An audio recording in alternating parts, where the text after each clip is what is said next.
Hi everyone. Amazon held a conference call with investors on February 2nd to discuss its latest quarterly earnings. So I wanted to take a deep dive into its earnings to decipher some of the key insights from the quarter. So let's get right into it. Starting with Brian Oslavsky, the CFO of Amazon. He starts by saying fourth quarter worldwide net sales were $149 billion, representing an increase of 12% year over year. This year over year increase in the double digits was impressive considering that consumers have changed their purchasing behavior.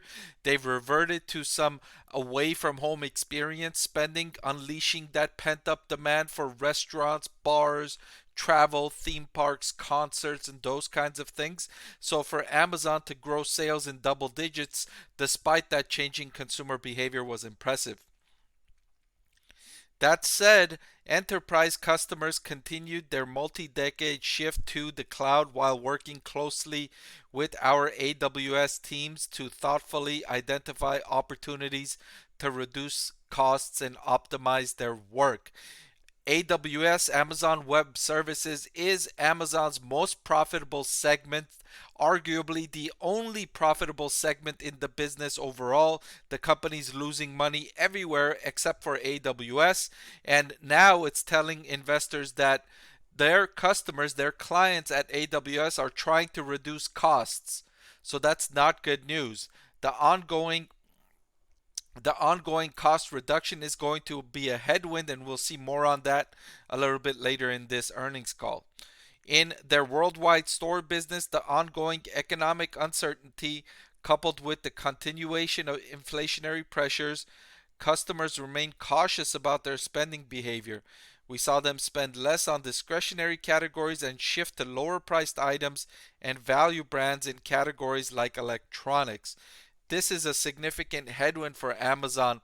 And I mentioned earlier, their only profitable segment is AWS. And if their online spending levels are falling, that's even worse. It prolongs the timeline further for when the rest of the business can turn profitable again.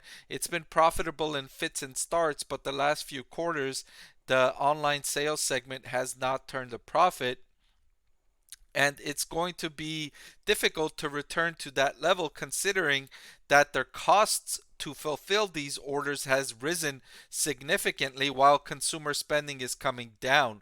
So it's costs are going up, spending is coming down. It's not a good time for Amazon's business prospects. In Q4, third-party sellers comprised of a record 59% of overall unit sales. This is good news. The more Amazon attracts third-party sellers to its platform, the better for its business overall. It reduces inventory risk. It is a more asset light way to generate sales and profitability. And it helps growth in advertising revenue, which was up 23% year over year. Third party businesses pay to get more prominent placement on the search results on Amazon.com. And so that's boosting ad revenue. So the more they can bring on third party sellers, the better for the business's profitability in the long run. The CFO goes on to talk about in aggregate, we invested approximately $7 billion in 2022 across Amazon Originals, live sports, and licensed third-party video content included with Prime. That was up from about $5 billion in 2021. So a significant 40% increase in content spend from Amazon. To put this figure into context, Netflix spent about $18 billion in content in 2022. So less than half of what Netflix spends on content. But Amazon Prime offers, in addition to content, it offers fast and free shipping on millions of items. So it's not really a like for like comparison here with Netflix, but it just goes to show the tremendous value that Amazon offers its customers to attract Prime member subscriptions. And it can also explain why the company has difficulty generating profitability because it's so generous in terms of what it offers customers, and it doesn't price it high enough to where it can generate a sufficient return on that investment. Okay, moving on to AWS, net sales increased to 21.4 billion in Q4. That was up 20% year over year and now running at an annualized rate at more than 85 billion.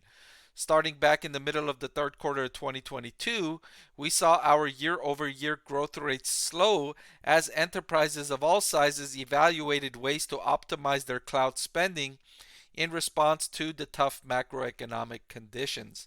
So this is what I was alluding to earlier in the video, and I will end with this final note here that AWS has been the growth driver for this company in terms of profitability and in terms of revenue growth. The AWS segment was growing faster than the business overall, and it was also way more profitable than the overall business, right? When you compare AWS's operating income with the rest of the business, AWS had positive operating income. The rest of the business had negative.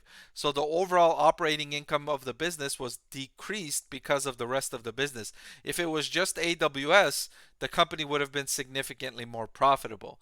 And that's what investors are concerned about with Amazon is that the rest of its business, its e-commerce, online sales, all of those other parts of its business are detracting from the how successful and how profitable AWS is. All right, so that's all I've got for this video, this earnings call deep dive. I hope that provides some insight into what's going on with Amazon stock. As always, thank you for watching, and I'll see you next time. I want to thank the Motley Fool for sponsoring this video. Visit fool.com/parkev for the 10 best stocks to buy now.